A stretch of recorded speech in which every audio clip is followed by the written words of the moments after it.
طرز کتاب در جهان یار نیست، در غمکده زمانه غمخوار نیست. هر لحظه از او به گوشه تنهایی صد راحت هست و هرگز آزار نیست. میخواهم در اول شعر از استاد مومن قناعت قرائت کنم. زبان مادری. قنجوی پنجوی ای جناب، هرچی می جویی بجو، بیکران بحر است گوهر بی حساب. هرچی می جویی بجو، فارسی گویی دری گویی ورا. هرچی می گویی بگو، لفظ شعر و دلبری گویی ورا. هرچی می گویی بگو، بحر من تنها زبان مادری است، همچو شیر مادر است. بحر او تشبیه دیگر نیست چون که مهری مادر است. زین سبب چون شوخه های دلبرم، دوست می دارم ورا. چون نوازش های گرمی مادرم، دوست می دارم ورا. حکایه غنی جورزاده رخسیب. یک پسرک پایش زخمدار بشود. بله. چخی؟ وقتی که آنها گوش نمیمانند، آنها به خانه عنبر خاله می روند و در آنجا میخوان رخ سیب خورند. اما تاقی بچک روز میماند و او رفته میخواهد که تاقیش را بگیرد که پایش به یک سوزن بر میخورد و از پایش خون میبراید. سوزن و یکون چیزی دیگر. بعد سیب میخورند. نه، پسرک سیبهایش را میپرتاید و به خانه می آید. وقتی که صاحب همان باغ عنبرخاله آنها را میبیند، بسیار غمگین می شود و برای پسرک سیب می آورد. عنبرخاله میدونست که بچه ها دزد هستند؟ نه، نمیدانستند. یک حکایه بسیار خوب دیگر هست. سگ دانا. بله. کی نویسندگی؟ مجید سلیم. میشناسی؟ بله. خب همین سگ دانا رو همین مضمونش رو مختصر بگو. بله. به سگم خوراکی گرم دادم و خود از پای لباس عوض کنی رفتم. خواستم که با او را به سیر برم و وقتی که لباسهایم را عوض کردم وفادار رو جیغ زدم، ولی در هیچ کجا وفادار نبود. پدرم خجالت کشی مرا دید و از من پرسید پسرم به تو چی شد؟ من گفتم که به وفادار کمی خوراکی گرم دادم. درست است، خوندی. در حکایه نمک محبوب نعمت‌زاده همین نمک رو از کجا پیدا میکند؟ نمک؟ پسرک نمک پیدا میکند، بعد مسئله رو حل میکند. بیبی شاه گلپری را نه، از کجا؟ یک کلمه. از آشخانه تمام مکتبی کهنه. بله. خب پسرک صدرالدین با پدرش میگوید که من با مکتب نمیروم. چرا؟ چون که او گمان میکند که مکتبدار او را با چوب درازش میزند. بعد پدر چی گفت؟ پدر میگوید که رفتن گیر، اگر نروی اگر بروی من برای تو کوره میخرم. پیش از این چی میگوید؟ میگوید که اگر تو را مکتبدار با چوب زند گوشهایش را بریده میپرتایم. گوشهای دوملا رو خرمرد چخیل بازی و اینکه چی گویم یک جنجال است. خرمرد این است که بچه ها آدم را لطوکوب میکنند و او را زدن میگیرند. درست است. همین بچه ها یک بار یک آدمی کلانسال رو خرمرد میکنند. بله. برای چی صدرالدین از خرمرد میترسید؟ چون که او گمان میکرد که بچه ها او را زده میکشند. کمتر دیگر از جوابش. وقتی که خرمرد گفتند در مکتب صدرالدین ترسید. سبب ترسیدنش در بیرون است.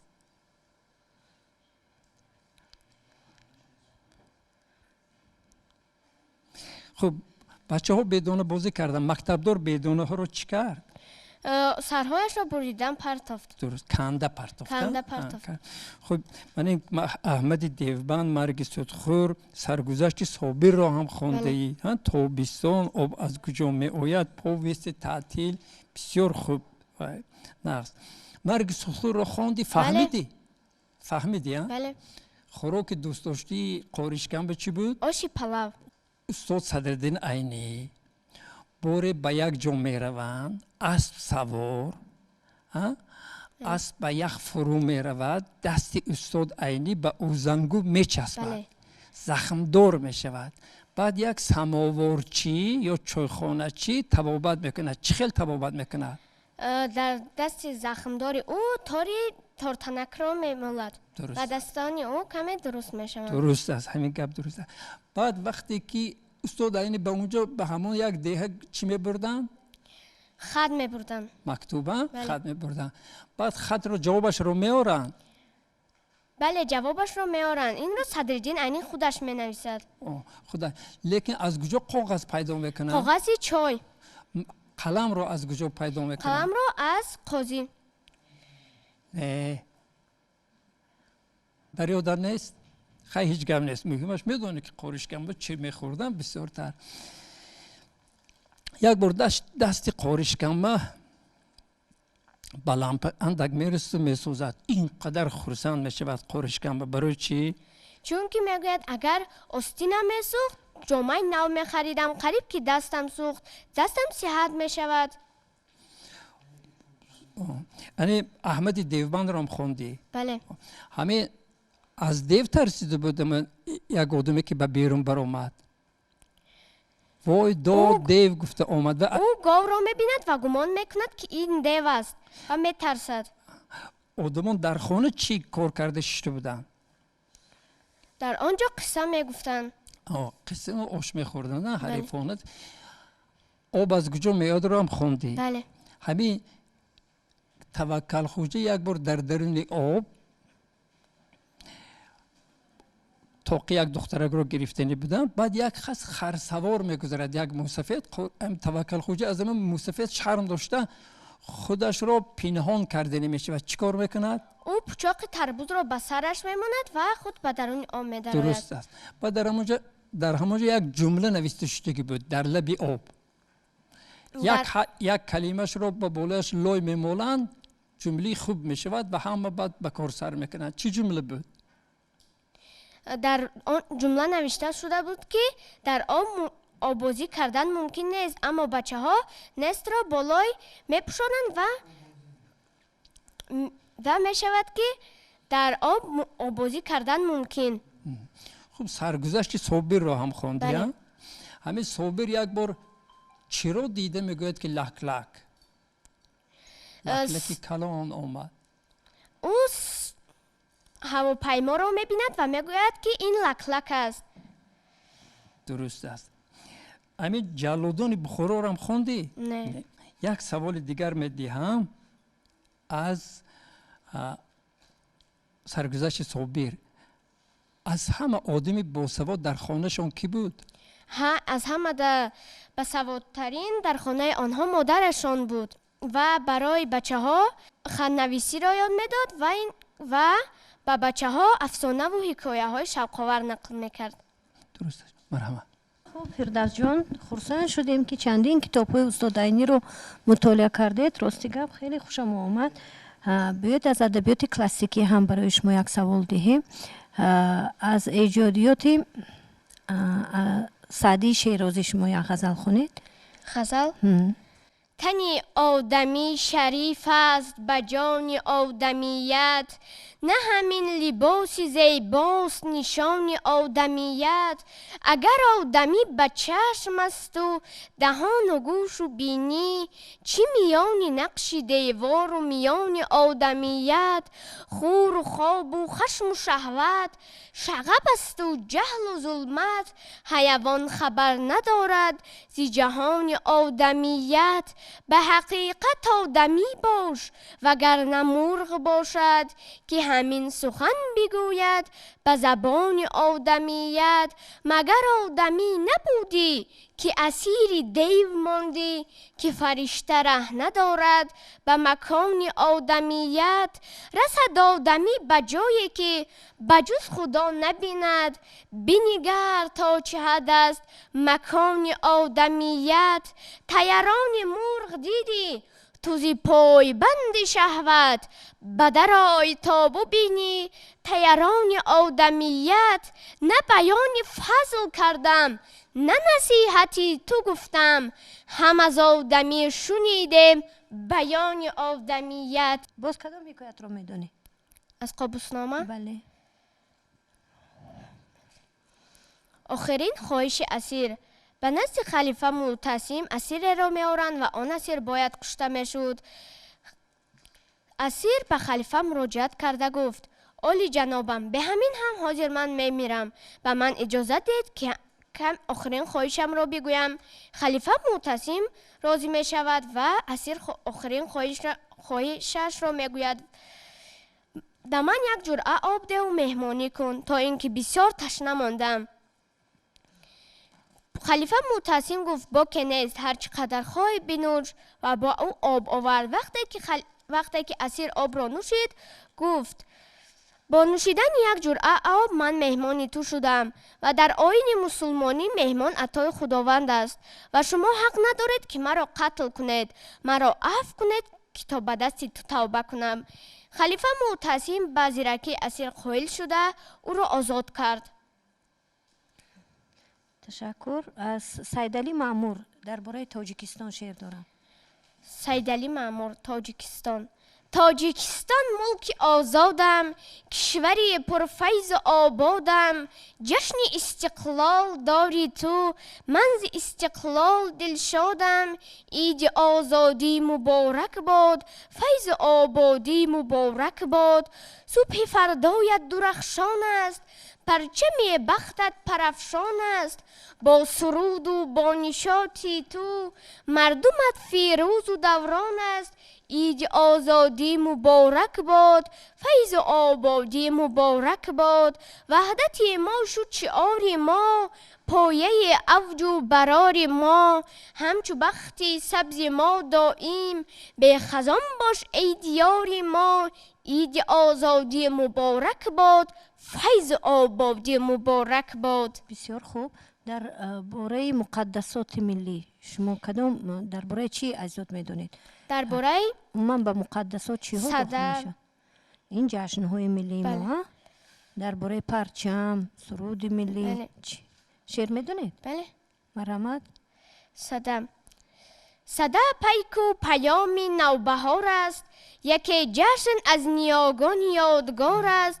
صدا 50 شب 50 روز است، شبانش مثل روزش دلفروز است. شبی بهمن اگر با من تو باشی، به جانم گرمی گلخن تو باشی. بیا شبهای ما را پر شرر کن، شراری از دل سنگ بدر کن.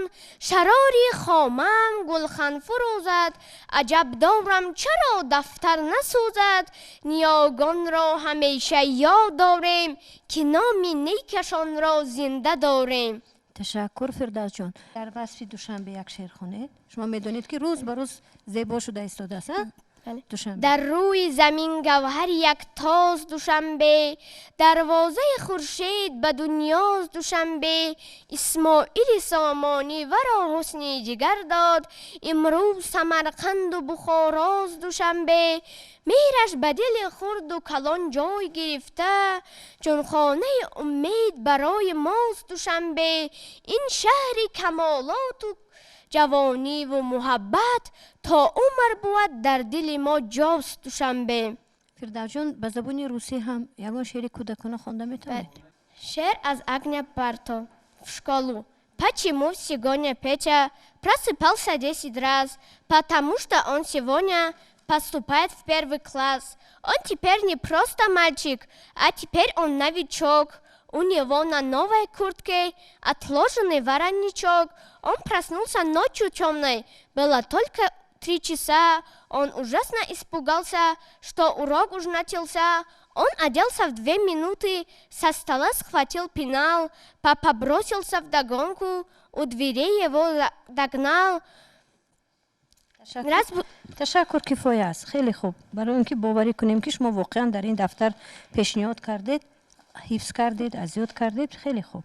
غزل مشهوری مولانا جلال‌الدین بلخی خواجه دریاب که جان در تن انسان ادب است میدونی؟ بله. یعنی خواجه دریاب که جان در تن انسان ادب است. آدم از عالم علوی است، شرفی جان ادب است. یک دو روزه که در این خانه تنگ مهمانی، با ادب شین که خاصیت مهمان ادب است. ذوق شبرنگ که در بی ادبی مشهور است، نغمه در نای دم مرغ سحرخوان ادب است. بی ادب را نبود در خور سلطان چیزی، نیک بینگر به یقین در خور سلطان ادب است. کردم از عقل سوال این که چی باشد ایمان، عقل بر گوش تنم گفت که ایمان ادب است. چشم بکشا و ببین جمله کلام الله را، آیت آیت همگی معنی قرآن ادب است. شمس تبریز خاموش کن که تو ای سر خدا، انوری فری همه شمع شبستان ادب است. تشکر. من حس میکنم که برای انسان مهم ادب است. بله بله. و صلح است. من شما ادب رو گفته، اکنون صلح از عزیز صلح کنی وایکن مضمونش گوی. صلح چیست؟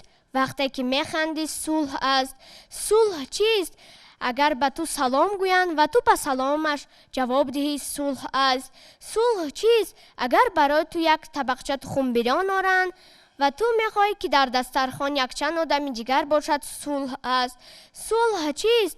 اگر خوابی کس زور میبرد صلح است. صلح چیست؟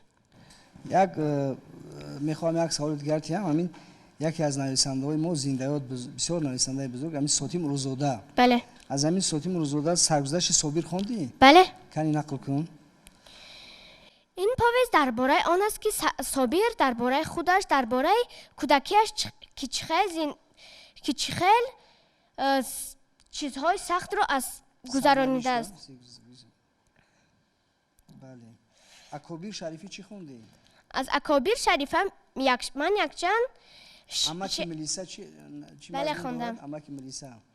اماکی ملیسا درباره آن است که مادر به انور لباسهای نو میپوشاند و او را به کوچه میبرارد. همه به انور خوب نگاه میکردند و میخواستند او را هوس میکردند، لباسهای او را میخواستند که بدارند.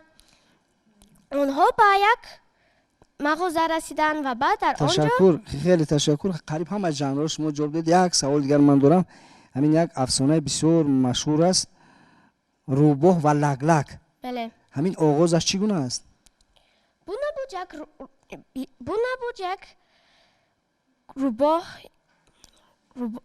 یک روباه بود و بسیار بدنفس بود. روزی از یک گوشه گوسفند را دره بود و به کنج دره کشیده با حس لگلگ چگونه وخورد؟ با لگلگ چیکار کرد؟ لگلگ او را یاری رساند، اما گور گفت دو شو از اینجا که من تو را میخورم. و از آن پس تشکر. معلوم که شما میدونید خیلی همین این وزیر شما کدام کتاب ها رو مطالعه کردین از ادیبان معاصر تاجیک؟ ادیبان بچه‌ها کدام کتاب ها رو مطالعه کردین؟ من مکتب کهنه، تحصیل بوسیبیان، مرگ سودخور، احمد دیوبند، سرگذشت صابر، آب از کجا می آید تحصیل. آفرین. وقتی شما شعری مولانا رو خوندید، خواجه دریاب که جان در تن انسان ادب است، هم زده های منطقی به جان آمده بود، هم بعضی هجاهای علاوه کردید که خلال کرد، در وزن خلال وارد کرد. یعنی شما با کی در مسئله قرائت شعر کار کرده بودید؟ با استادم. من بعد به این مسئله قرائت شعر، مخصوصا شعر کلاسیک ها جدی دقت دادن در کار. انا اکنون تو بچه کلون میشوی، صنفی چهارم میخونی، وقتی از زمین خوردی اگر شعر رو حفظ کردی و غلط حفظ کردی تا آخر بعد غلط میخونی. خب از زمین آغاز جدی اهمیت دادن لازم. انا اثرهای بسیار خواندی. آفرین. همین تابستان پولاد رو خواندی؟ بله. پوره خواندی؟ بله. و باز چند حکایه دیگر در داخل همان کتاب هست، اون رو هم خواندی؟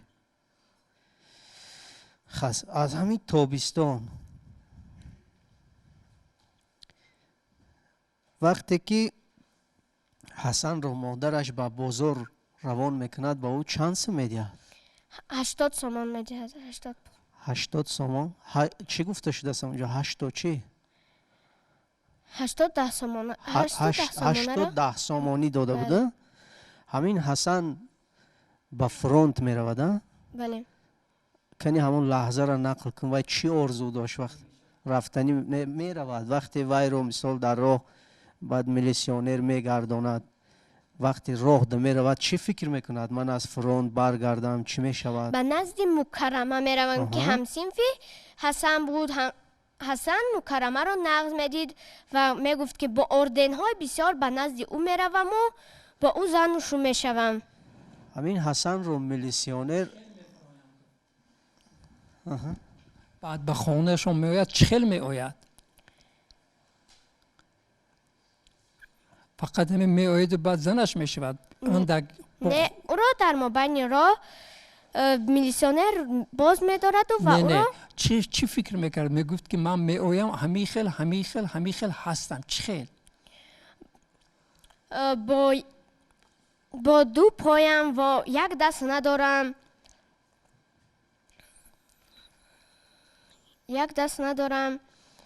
хуб ба ҳар ҳол дар хотирот мондааст.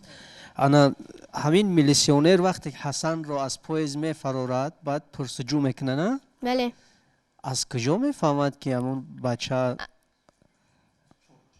аз чорчанор аст? аз тупи ӯ.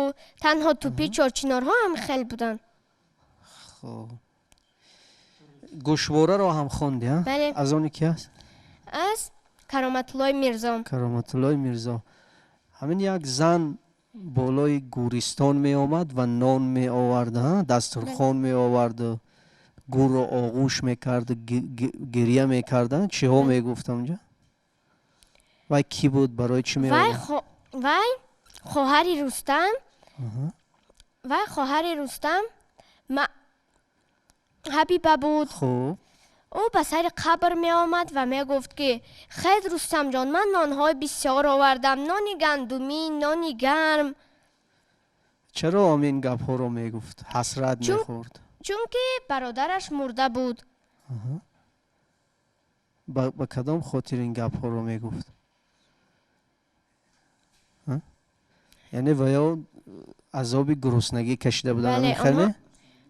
баъд аз мурдани падару модар Рустам марди хона буд ва танҳо ӯ хоҳраконашро посбонӣ мекард ва онҳоро бисёр дӯст медошт. як савол аз марги Судхуртиам асари бисёр ҷолиб аст. ҳамин хел не? бале.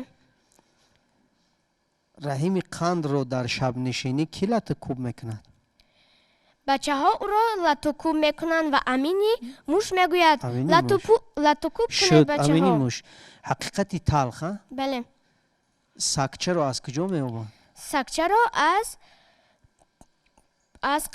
аз пушти идораи колхоз меованд. хоб дар даруни чӣ буд? дар даруни лойхандак. хоб вақте сагчаро ба хона меоранд кӣ мегӯяд ки ин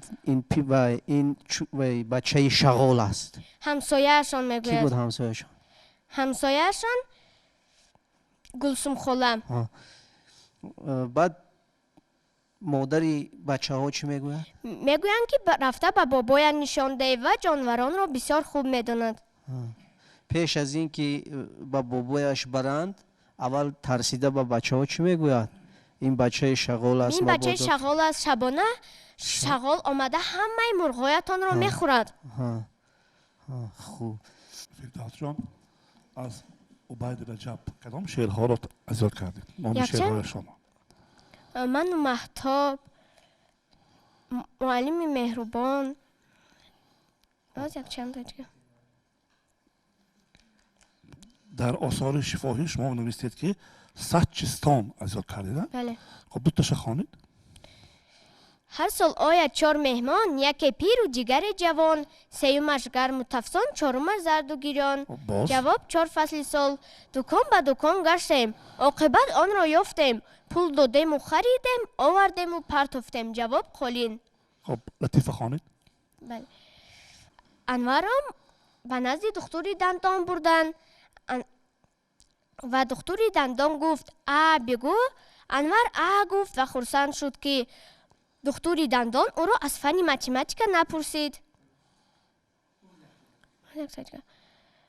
боз дар латифа хонед. شکری به پول پسرک به چایخانه در آمده گفت امک جان قهوه چند پول؟ 3 پول پسرم. شکرش چی؟ به پول. خیلی از زمان شکری به پولش به من 3 کیلو دهید. خب از ضرب المثل و مقال ها نمونه خوانید. مهنت نکنی راحت نمیبینی. آبروی آدم از مهنت است. تا کس نکشد رنج حاصل نشود گنج. فرزندی نغز باغ پدر، فرزندی بعد داغ پدر. چی معنی دارد فرزندی نغز باغ پدر، فرزندی بعد داغ پدر؟ معنیش چی؟